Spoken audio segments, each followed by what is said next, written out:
అయోధ్యలో రామ మందిరం ప్రారంభోత్సవం సందర్భంగా స్వచ్ఛ భారత్ అభియాన్ కార్యక్రమంలో పాల్గొన్నారు కేంద్ర మంత్రి కిషన్ రెడ్డి. బషీర్బాగ్లోని కనకదుర్గ ఆలయాన్ని శుభ్రం చేశారు. సంక్రాంతి పండుగ నుంచి ఈ నెల 22 వరకు ఆలయాల స్వచ్ఛ అభియాన్ కార్యక్రమంలో పాల్గొనాలని ప్రధాని మోడీ పిలుపునిచ్చారు. ఇందులో భాగంగా పార్టీ నేతలతో కలిసి ఆలయాన్ని శుభ్రం చేశారు. బాలరాముడి ప్రాణ ప్రతిష్ఠ కార్యక్రమాన్ని దేశం మొత్తం పండుగలా జరుపుకోవాలని పిలుపునిచ్చారు కిషన్ రెడ్డి. ఆ రోజు ప్రత్యేకంగా ఆలయానికి వెళ్లడంతో పాటు సాయంత్రం రామజ్యోతులను వెలిగించాలన్నారు.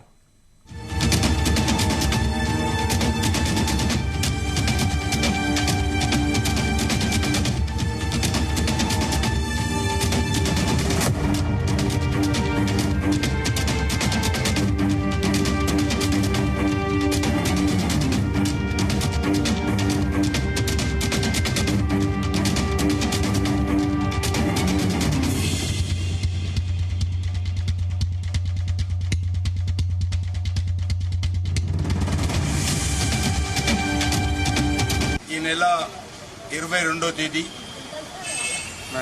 అయోధ్యలోని నూతనంగా నిర్మించినటువంటి రామ మందిరంలో భగవాన్ శ్రీరామ్ యొక్క ప్రాణ ప్రతిష్ఠ జరుగుతున్న విషయం మనకందరికీ తెలుసు. 500 సంవత్సరాల నుంచి కూడా ప్రపంచంలో ఉన్నటువంటి హిందువుల యొక్క ఆకాంక్ష నెరవేరేటువంటి సమయం ఆసన్నమైనది. దీనికోసము కోట్లాది మంది ప్రజలు 22వ తేదీ కోసం ఎదురు చూస్తున్నారు. ఈ నేపథ్యంలో 21వ తేదీ వరకు దేశంలో ఉన్నటువంటి అన్ని దేవాలయాలలో కూడా స్వచ్ఛ అభియాన్ కార్యక్రమం చేయాలని, దేవాలయ పరిసర ప్రాంతాలు పరిశుభ్రం చేయాలని ప్రియతమ ప్రధానమంత్రి శ్రీ నరేంద్ర మోడీ గారు పిలుపునిచ్చారు. శ్రీ నరేంద్ర మోడీ గారి పిలుపు మేరకు దేశంలో లక్షలాది మందిరాలను భారతీయ జనతా పార్టీ కార్యకర్తలు, హిందువులు, ముఖ్యంగా యువకులు, స్వచ్ఛంద సంస్థలు ముందుకొచ్చి ఈ యొక్క దేవాలయ స్వచ్ఛ అభియాన్ కార్యక్రమంలో స్వచ్ఛందంగా పాల్గొంటున్నారు.